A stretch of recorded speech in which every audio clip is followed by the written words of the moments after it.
Hello and welcome to the Wee Ball Podcast. So, me and Tyler, we got some ideas flowing right now. Things might be a little bit different in this episode, but promise you it's gonna be better content. You're gonna want to watch more of it. So, Tyler and I are going to do the bland little run through the games, talk about what happened to my Giants, boo hoo, talk about the upcoming games and then we're just going to go deep dive into the Senior Bowl and some draft content because that's really what we want to dive more into as the season grinds to a halt here. We can only talk about the AFC and NFC championships for so long. So, Tyler, how are we doing? And happy birthday, buddy.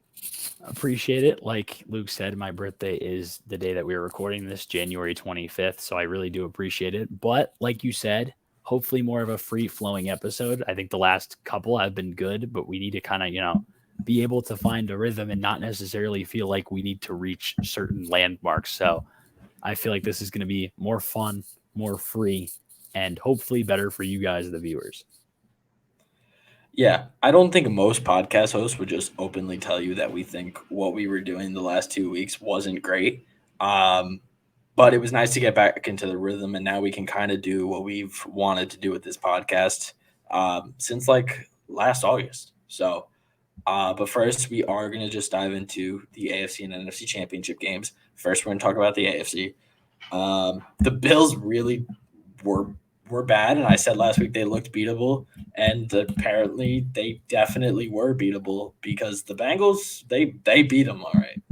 I was definitely wrong about the Bills because I was like, okay, if Josh Allen can cool the mistakes, then they really won't be beatable because I thought their defense played better against the Dolphins than they were given credit for. I thought that, I thought their offense performed better besides those big plays that they were giving up. And I was like, if Josh Allen can limit those, then they'll be fine.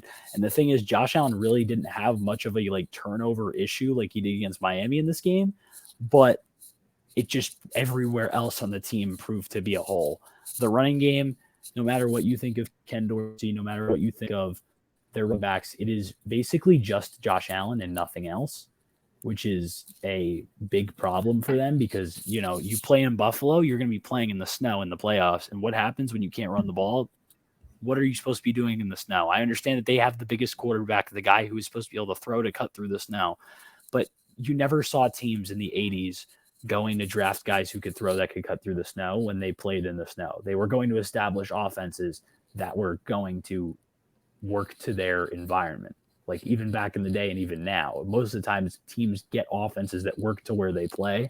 And when you're trying to get Josh Allen to throw the ball 35 times, no matter how good he is, he's going to have off days. And this game was just one of those off days, and they couldn't compound it with anything good from the defense, special teams, and the receiving core, which I think we have finally ended the whole Gabe Davis agenda because I think before the season people were talking about him like he was a top of the line wide receiver too, and I think it's proven that he has that top of the line speed and deep ball ability, but besides that, he's just not an elite receiver.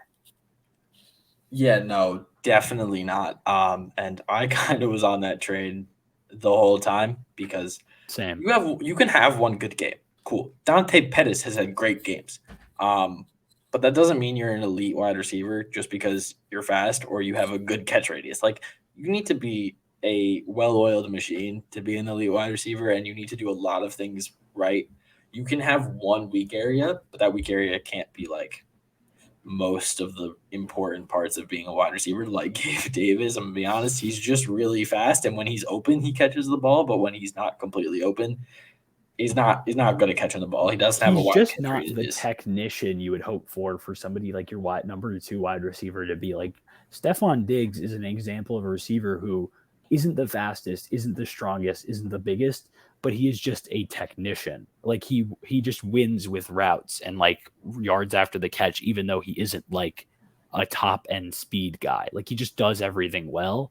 And Gabe Davis just has the physical traits, but they haven't parlayed into any sort of other skill set. Yeah, Gabe Davis is like young Sterling Shepard with worse route running.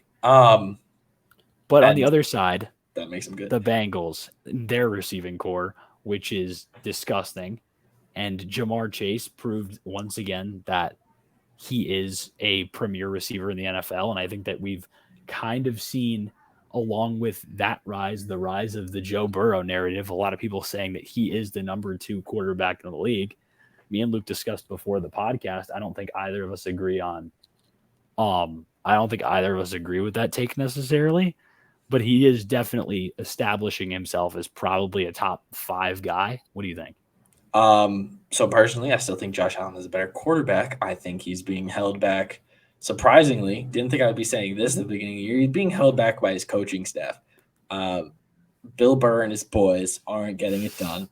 Sadly, Ken Dorsey is not it, and it's holding back Josh Allen. I don't think Joe Burrow is the number 2 quarterback. He might be 3 or 4 at this point. I don't know because we're losing Brady, we're losing Rodgers, and the more and more I think about it, I don't think there are that many like elite quarterbacks anymore. We went through an era of like an insane amount of elite quarterbacks, but like I think I would put Lamar relatively probably ahead of Burrow, and so I think that puts Burrow at 4.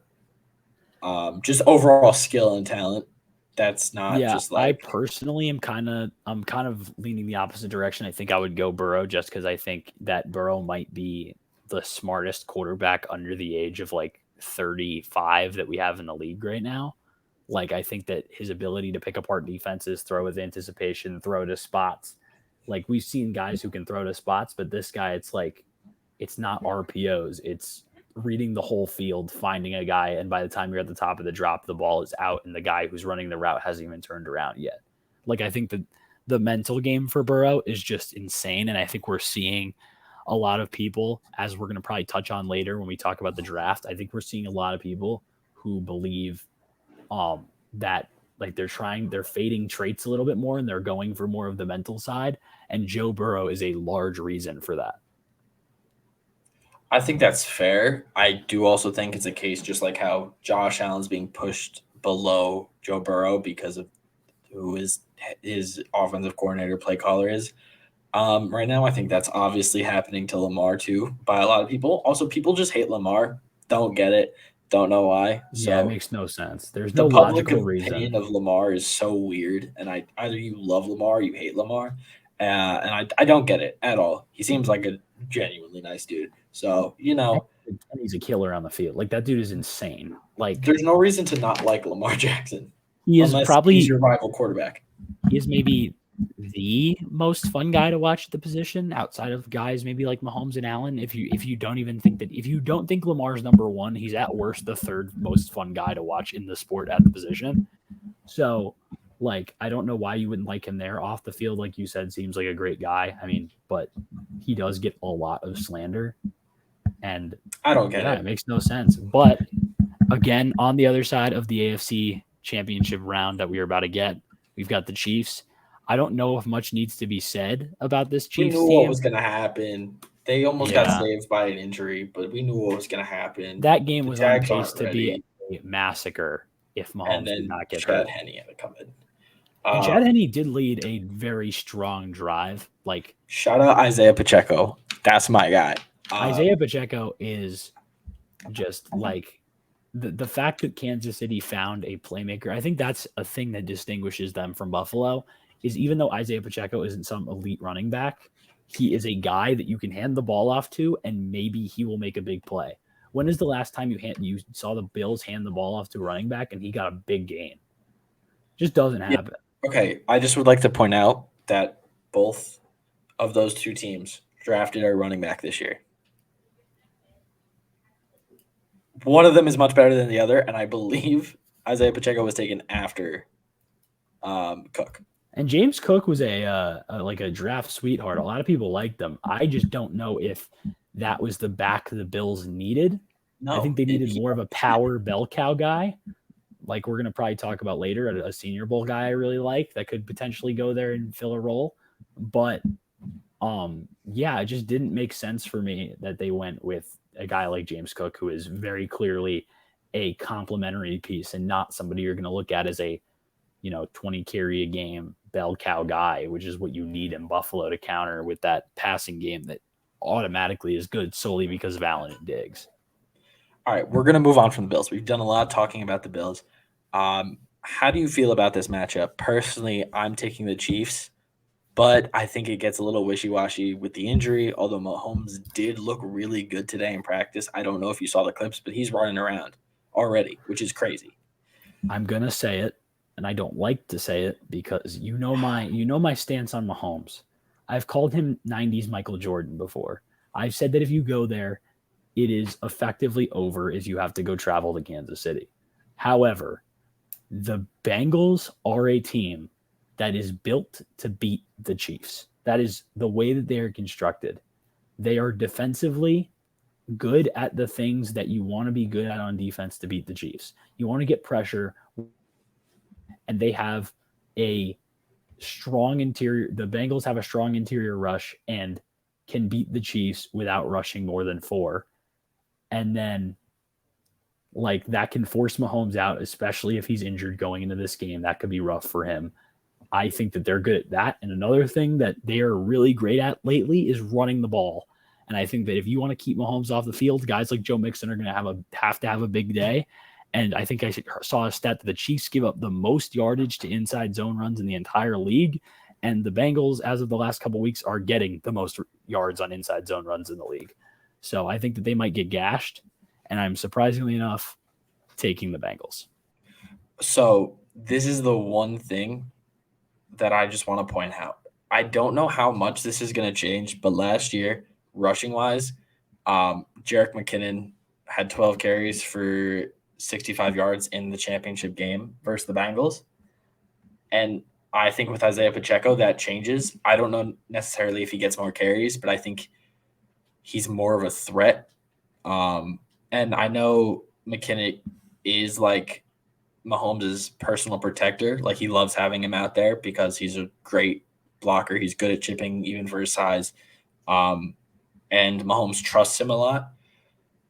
I think they're going to run Pacheco out there a lot, and I think they're going to try and, make something happen early in the run game so that it's not all on Mahomes with a bum ankle. But I think they're also going to – I don't know. I don't think know, though. I think you're right about the idea that they're going to probably aim to run the ball more, but I don't know that we necessarily. I think there's a team that we've seen have rushing success to the point where they can like lean on it to carry them through games in Kansas City, and there's another team that we've seen that can't consistently do it, or in Cincinnati, and there's a team that we've seen that can't consistently do it in Kansas City. So I don't know if they don't need to know lean on how it to win the game, though. they might. I think the Mahomes injury is the biggest thing, and I think that the rushing defense for Cincinnati is far better than Kansas City's. That's fair enough. That's fair. I also think Eli Apple is going to get burnt a lot. He's been talking a lot. And I don't – it really only takes one play from their wide receivers to, make it a game. Like, their wide receivers aren't great, and I think we could see them draft one. There's a couple guys who I would love to see in KC, a Senior Bowl guy in particular, that I think would be incredible to watch with Mahomes. We'll get to that later. But I just think that, it's going to be a Travis Kelce game. And it's going to have to be Mahomes, Travis Kelce, and Isaiah Pacheco. That's how they're going to win. They're going to have to generate explosives, and I'm just not sure they can do it at the level Kansas City can. I don't think they can do it at the level Cincinnati can, is my point. I completely flip the teams. I think that Kansas City, I'm just not sure about them having the guys to generate consistent explosives like Burrow, Jamar Chase, Joe Mixon, T. Higgins can. Yeah, that's fair. I mean, again, it's going to come down to Mahomes' injury. And I think that's all we can really say at this point. Again, it is only Wednesday when we're recording this, so we have no clue. We've seen him at practice one time. But we're going to move to the other side. My Giants got thrashed. There's no need to talk about it. We have a long offseason ahead of us that we can talk about it plenty. I've been laying low in Philly, but the Eagles are a very good team. I don't know that their 49ers good. Um, but I do think that it's going to be completely reliant. That game is going to be completely reliant on the Eagles edge rushers versus Trent Williams. That's the game. I think it's a battle of the trenches, like you said.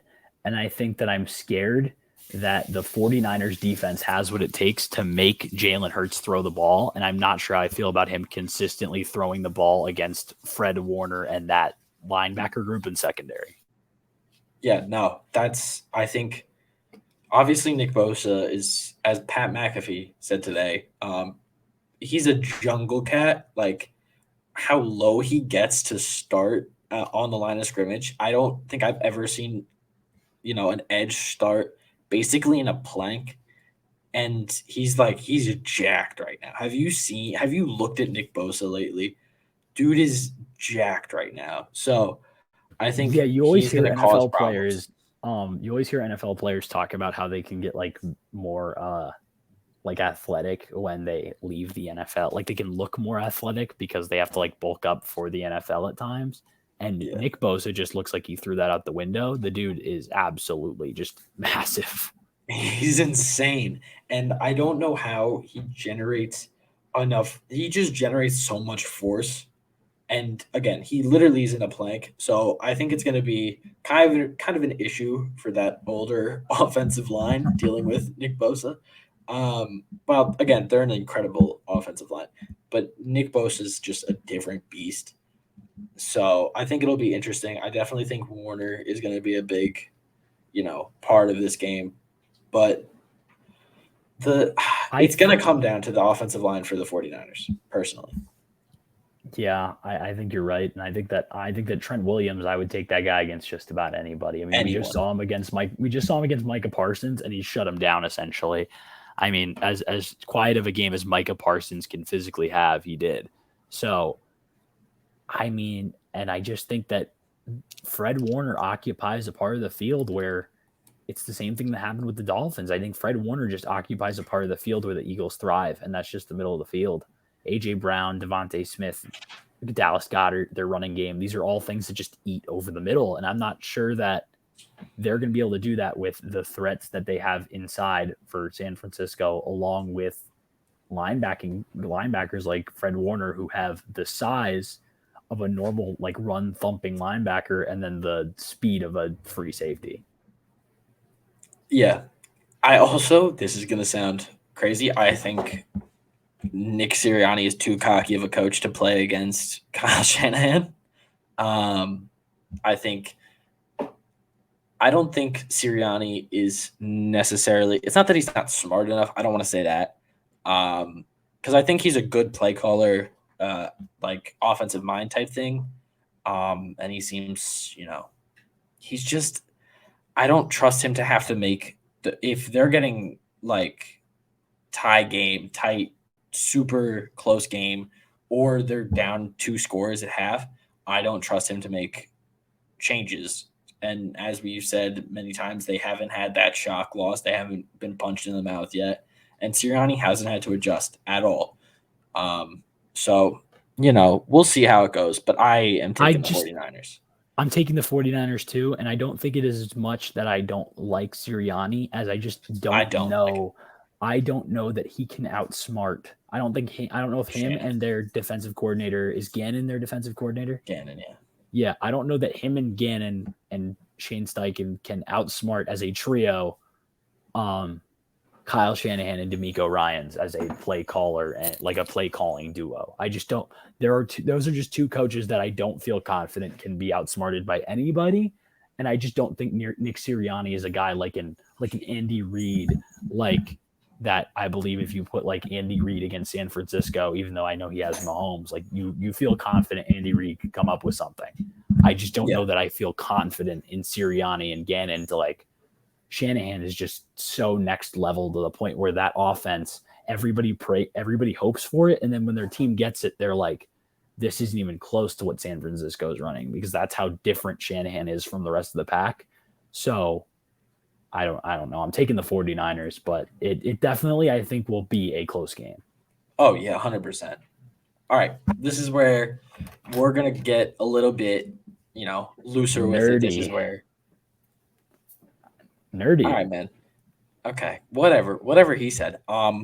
This is what we really wanted to do when we came up with the idea for this podcast is just talk about sports. And obviously we've done more of the fun stuff versus like the very bland everybody does it stuff. And now we just kind of want to show you guys what we know and talk about all the work we've been doing behind the scenes. So we're gonna get started talking about some of the quarterbacks in this class. Tyler, is there anyone in particular you would like to start with, buddy, since it's your birthday? All right. I think we should start with Senior Bowl guys. And I Fair. think that the first guy I kind of want to look into is probably Max Duggan, because I think that's where we differ on a decent amount of our opinions of like how we think of certain prospects. Because I think that when Duggan is looked at, I think we're looking at him from the genius that is Garrett Riley, who was their offensive coordinator last year, and not as much from how good Duggan is actually as a football player. I think that their offense opened up so much for him. I put some stuff up on my TikTok, and honestly, if I wanted to, I could put out way more, because that one drive alone where I showed that play, there were like 4 or 5 concepts that you just basically aren't seeing anywhere else in college football or in like any level of football at all. Garrett Riley is a madman, and if I am any NFL coach, I'm driving to Clemson, South Carolina, as soon as I get the job. If I'm any of these new hires, I'm saying, hey, you can call plays, and I'll double your salary if that's what it takes to get him. Because the NFL in probably 2 years is going to be the Garrett Riley offense. Because man, it's just different. Kate Klubnik is going to look like a first round prospect next year if Garrett Riley can, really get to him early here. Um, That offense can easily produce with the right talent Heisman candidates like yeah, at Kate Klubnik quarterback. has talent and is a great runner, almost Max Duggan esque as a player. But let's talk about Max because I'm high on Max, mostly because I think Max is a really high ceiling and some very good intangibles. I think there are some things he needs to fix, mostly his mechanics. His mechanics are god awful. Um, he really only throws with his arm. He doesn't throw with his whole body, and I think that could become a problem. But Josh Allen, I'm not comparing him to Josh Allen. Let's just get that clear. Josh Allen did do the same thing and has talked about it. He got this mapping thing done. Basically, he got mocapped. And it showed him that he wasn't using his hip at all. And they worked for 2 years on getting him to use his hips when he was throwing. I think that would be huge for Max Duggan. And he already has an epic arm. He can throw with great velo, and he can push the ball downfield with relative ease. Obviously, as I said, he's only throwing with his arm, basically. So it's going to be interesting to see what happens with Max. I have a mid to late third round grade on him. Well, I don't think he'll be taken there. I think he'll be taken later. I think the value is there because of his potential. Yeah, and I do agree on the potential. I just think that it's going to take a lot more than you were saying to get there. I think that we look at Josh Allen like the rule for how you're supposed to treat quarterbacks, like with a lot of potential. And I just don't think that a lot of teams are going to be able to expel the resources on a guy that they probably won't take until day 2 or day 3. And You I don't also think a don't team think like that Minnesota could take that chance? I think the amount of resources that you would want to that you would be trying to expel on a guy that you aren't going to take until day 2 or day 3, and then the amount that they would have to learn. I think Josh Allen is a freak who learned everything that he needed to know in order to fix his arm. I think that Max Duggan needs a like mechanical overhaul as much as I like a lot of things about him, and I just betting on that to happen is just something that I can't do considering we've only seen it happen a handful of times.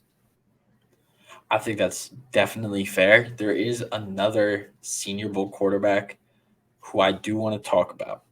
A lot of people aren't going to know this name, but it is Tyson Bagent out of Shepherd. I think Tyson is a dog, and I think he was obviously held back by a D2 offense. Um, Personally, I think he, just from what I saw through his progressions and things like that, um, I think that he understands football at a higher level than his offense operates, which is going to be big in the NFL. I think he'll be a really valuable backup for some team to have. Tough runner, explosive arm. He's accurate. He's got good placement. He's 6'3", 210, so he's got a good frame. Pocket presence is really the only thing where he struggles. And I think this might be kind of a product of his offense, but when he's throwing out of structure, it's not great. But that's because I don't think his wide receivers necessarily are picking up on what he is kind of seeing in the field when he has to get out on his horse and then throw. So he just kind of forces himself to run in those situations. Okay. What do you think specifically for people who, because I have not personally gotten around to watching Bayesian yet, and I know that there are a lot of people who obviously don't know much about him. What do you think is the calling card? You brought up the processing, but what do you think is that thing with him that takes him from, you said, a D2 prospect to somebody who can play at an NFL level? I think it's a combination of his arm and placement while he's on the move. He doesn't show it very much, again, because his wide receivers don't really get open that often. Again, this is a D2 level and he kind of controls the whole show, but he did show like on some structured plays where the whole pocket's moving or things like that, or where he just kind of got out quickly, that on the move he can rip it from hash to hash type, like across hashes and across the middle of the field with good placement. Obviously, you have to really look for those things because of the offense that he's in. He's gonna have time in the pocket because he's being rushed by D2 guys and he towers over some of the D linemen that he's going against. Oh, for sure. Like the level of competition, I get where you're coming from, is not like something that is what you're going to be looking for. You're not going to be looking for, are these throws beating, top 10 defenders who are playing in the SEC on certain, like, or is this beating, Jordan Battle at safety over the top, or is it like, you're looking for the things that would translate. So it's going to be a lot of physical traits, seeing how he's going 1 through 4, 1 through 5 on progressions. It's those kind of things. And then that is kind of where I take that for one more quarterback that I kind of want to touch on, because I talked about Duggan and things that I'm not a fan of. And I want to talk about a quarterback that, although I've watched a limited amount of tape on him, and I know that he's older, somebody that I am intrigued by as a potential player that, like, I think teams could look at as a backup and, somebody who can start if need be, is Jaren Hall, actually. I believe you probably thought I was going in the Hainer route, and I like him too. I did. But we just Jaren had Hall, some breaking news in the Senior Bowl quarterback realm. Yeah, actually, before we get started. Here goes. Malik Cunningham is going to the Senior Bowl, and it's not going to be Stetson. And that's a fun guy too. Malik Cunningham. Yeah, and it's not Stetson Bennett, and that's all that matters. This is such a fun group. And honestly, that kind of takes me, as much as I want to talk about Jaren Hall versus Oregon and the fact that I think that he makes a lot of throws look very easy. He rolls out to his left, and I saw him make multiple times the same throw where they would boot him to the left, but they would purposely have guys hang around the middle of the field because they knew he could just kind of flick it. And I think that that's the kind of stuff that, like, you talk about these teams like these Shanahan offenses and all these teams that love their rollout and bootleg game. And what they love doing with it is making whoever's playing in that a threat to throw across the entire field. And I just think that that's what Jaren Hall can be, along with the fact that I think he's pretty smart, and his ability under pressure, like, really stunned me, because almost every time he saw edge pressure, he stepped up. And there's a lot of guys that you see not doing that. So that's a guy that I definitely look at. But just from the top down, Jaren Hall, we just talked about. Jake Haener, who I think is, again, another older prospect. He's had his years in college football, but somebody who I think is way smarter than he gets credit for, and could definitely be seen as a backup and spot starter, because he just reads the field at a really high level, makes good decisions. And although he doesn't have the deep arm talent you would look for, the stuff intermediate in like that short to intermediate game, he's got zip and it works. You talked about Bagent. Clayton Tune's another one. He's athletic. He's a big. He's a that dude is really big, athletic guy who can make a lot of throws. Again, arm talent might be a bit of a question there, because he does have a Yeah. little bit of trouble when it comes to like throwing hash to hash or making those deep balls or zip. But he can what he lacks in that he can make up for with his legs, and that's kind of the same thing for Malik Cunningham, who is another guy who's just an absolute weapon. And then you top that off with Duggan, who, like we said, is just so intriguing because of the ceiling. I think that whole quarterback group as a whole is just going to be so much fun to watch, because there are going to be teams that probably not in the first round for most of these guys, but are going to fall in love with the idea of having this guy sit behind their veteran quarterback. Yeah, I think it's going to be a fun group. I'm very glad that there's no Stetson Bennett, um, although it would have been kind of funny to talk about Stetson and Duggan all week. But I think we should Yeah. move on to talk about some other guys. Personally, there's a guy who I'm not the highest on. I think he's a very good back, and I think he's going to be decent in the NFL. But you're a lot higher on him than me, and it's Roshan Johnson out of Texas. Robinson's backup, so he wasn't a feature back in college. So just talk a little bit about him. I mean, this guy, like you not get that much opportunity because he was sitting behind potentially the best running back in the country in Bijan Robinson, at least, one of them. And, that limited how many times he could touch the ball and how many times he could come in. But you could tell how much Texas loved having him on the field, because even when he wasn't, coming in to run the ball, they were running this guy out as a lead blocker and like on like power plays and having him essentially play fullback. And this guy was leveling people as like a fullback type. And then they would also have him come in on pass protection. And I tweeted it out. I don't know if anyone saw it, but if they did, it's like he has magnets in his hands. Every time he gets to the guy, every time he is back on pass protection, he finds work and he engages immediately.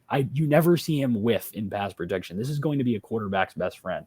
And then besides that, I think that, like we were saying, he's a power guy. He runs people over.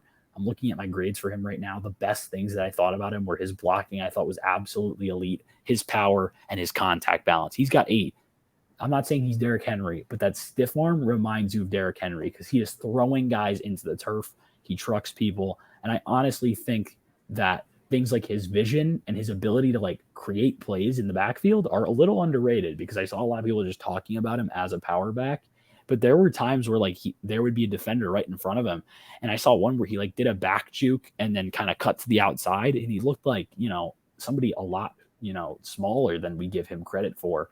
So, I mean, he is, like I said, I think a freak, and I think that if you take him in the second or third round, or the third or fourth or something like that, late day 2, early day 3 kind of guy, I have a third round grade on him. I think if you put him in like an inside zone or primarily, hopefully, a power scheme, and somewhere like maybe Buffalo where you work in more power stuff, I think that he would be really good. And I think he's well-rounded for someone of that size and stature.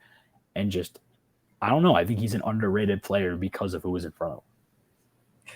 Fun fact about him: he was a high school quarterback, and a highly rated one at that. Like, he came into Texas as a quarterback, and just because of depth and everything, they needed him at running back. And then Robinson came in, and it was like, sorry, bro, but he stuck it out. He didn't transfer, and I definitely think he's going to make the most of the week. Speaking of someone who is going to, like, just one last, like, I think that people are going to find out just how well-rounded he is specifically, because I think a lot of people are going to know him as the power back, because usually you got the really good back in the backfield, and you've got the power back behind them for short yardage situations. And I think when people see him catching passes out of the backfield, leveling guys in pass protection, getting fullback reps, hopefully in Senior Bowl practice, that's when they're going to figure out, like, wow, this guy can do more than we said. But I know that you've got some guys you want to touch on, so I'll let you get to that. I do. So today I was watching a little Princeton football, and all of a sudden I'm thinking, hey, this guy looks a little bit like Christian Watson. Then I go on Twitter and I see Jim Nagy, the director of the Senior Bowl, go, oh, yeah, we have our next Christian Watson. And then I see a few other tweets that are like, this guy's the next Christian Watson. So apparently the draft Twitter hive mind was working today, because Andre, I'm going to say it wrong, but Islovis, so bad at pronouncing names. I apologize. But this kid out of Princeton is an absolute beast. Think, go back in your mind and think about last year, how everyone was talking about Christian Watson. The one thing that Christian Watson really didn't have, according to scouts, was like really good ball skills and really good catching ability. Andre has this. Like, he is sure-handed. I was watching plays versus Dartmouth, I think. I don't remember exactly what team. But in the rain, he was catching without gloves and like stuck like glue, basically. So he's Christian Watson with better ball skills. He didn't have the biggest route tree in college, but his route running is good when, he was given the opportunity to run routes with big cuts and stuff like that. And if I may quickly touch on that, I think that also kind of contributes to the Watson comp because Watson at North Dakota State, I believe, right, did not get a route tree. It was primarily like drags, streaks, maybe a post or two in there, and then maybe like a couple digs. He was never getting like those complex like timing routes or things that you would need to see for him to be an elite route runner. And that doesn't mean that Andre isn't. Like that, yes. There is potential obviously there, and you touched on that. Yeah, and I think Senior Bowl one-on-ones is where he's going to make his money, and I think you're going to see a lot of those clips circulating.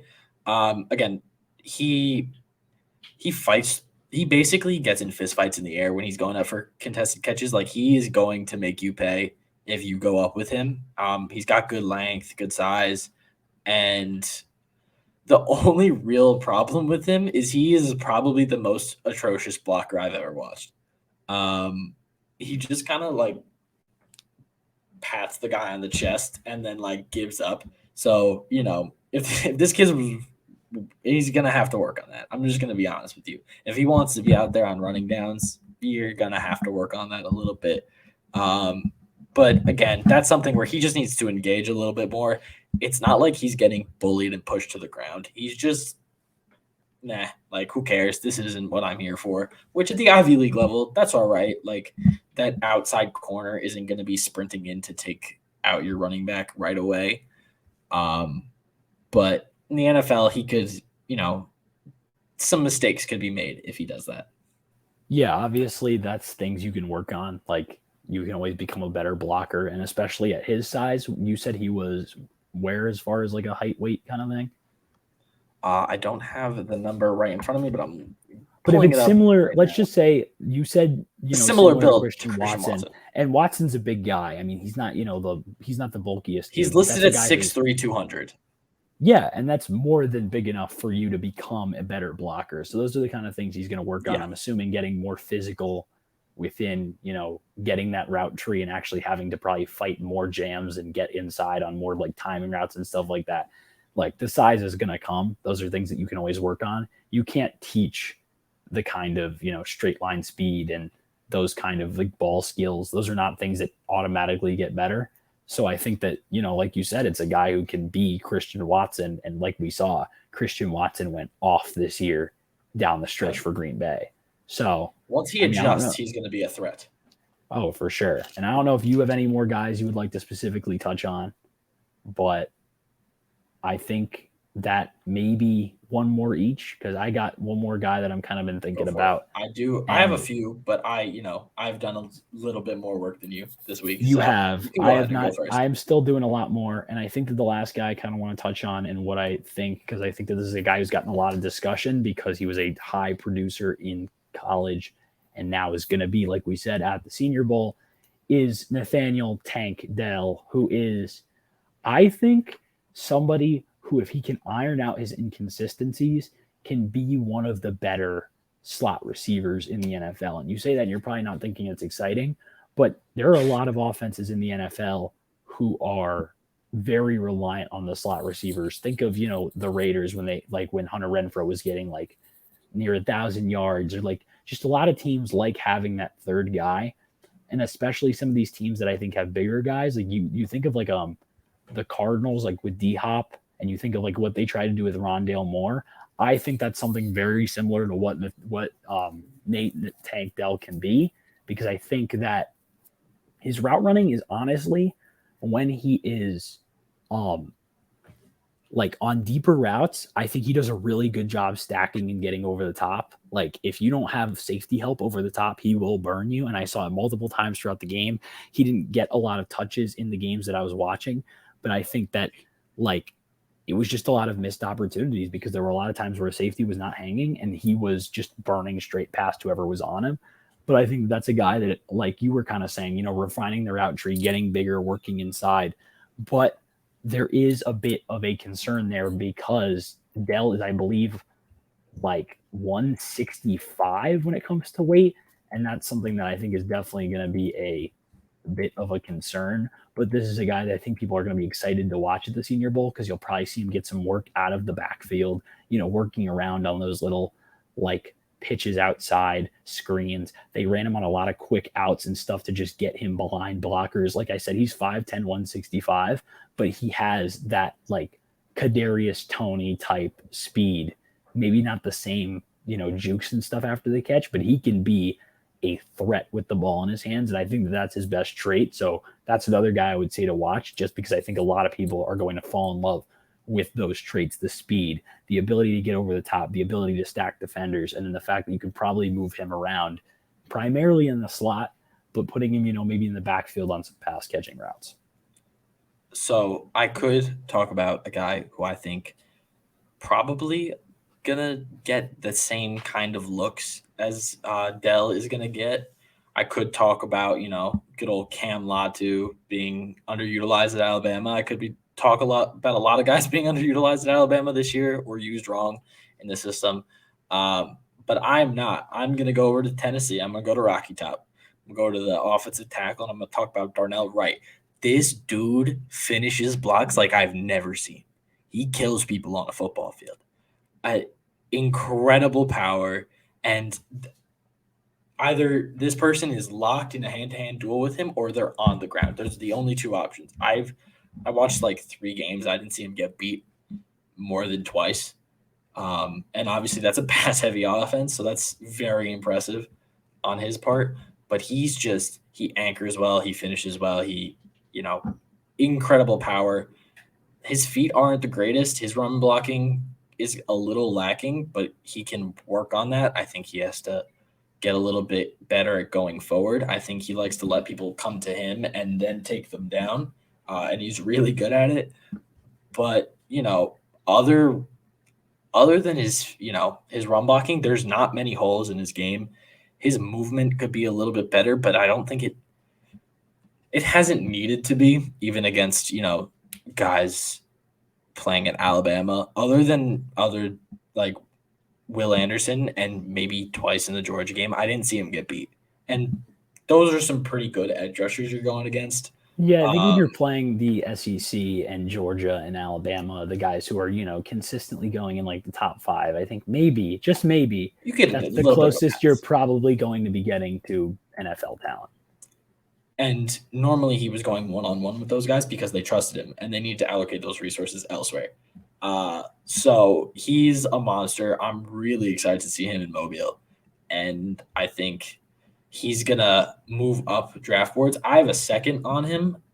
I think getting a look at his movement in real life could help that move up even higher, to see if that was just like because he didn't have to. He didn't, get a lot of depth, but or at least not a lot of depth at speed.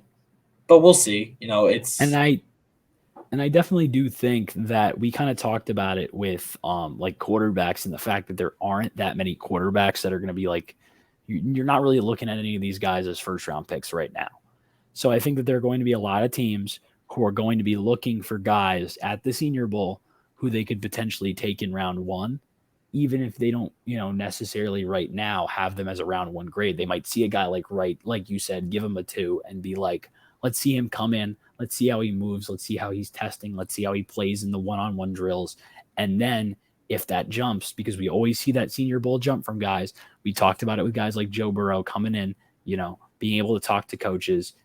I think that's a huge thing. And, you never know. Maybe that's a guy that starts shooting up draft boards. And that's a lot of what happens at the Senior Bowl. You're going to see guys whose stocks rise and guys whose stocks fall. And I think it's going to be a really fun week to see, especially, a preview of what the draft could look like. And just a reminder, everyone, as we wrap up this episode, we will be live every day we are there. We'll be live on the 30th, giving you a little preview, talking about it, getting settled in. You guys can see kind of what's going to be the norm while we're there. We'll do a little bit more of an in-depth dive on the rosters. And then, the next 3 or 4 days after that, we're going to be live every day on. And we're going to be live, like we said, TikTok, we're going to be doing some live shows, but I do have a little surprise. There is going to be a giveaway. I'm not going to reveal what it is yet, but you're going to want to make sure that you're checking out my account, Luke's account, and specifically the Weeball socials, Weeball podcast, Twitter, TikTok, because there is going to be a giveaway, and it's Senior Bowl related, a player of the past, and you're going to be excited. And I know that you guys definitely want to check that out because you could win something that is honestly really sick. And if I didn't get it for the sole reason of giving it away, I'd probably be keeping it right now. So make sure you guys check that out. Yeah, so a lot of content coming your way. And you're going to get to see your boys in person for the first time. So it's going to be a lot of fun. Thank you guys for supporting us, watching.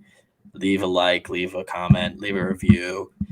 We like 5 stars. You can give us 5 stars, but whatever you say it with your chest. And that's going to be it for us from We Ball. Peace out.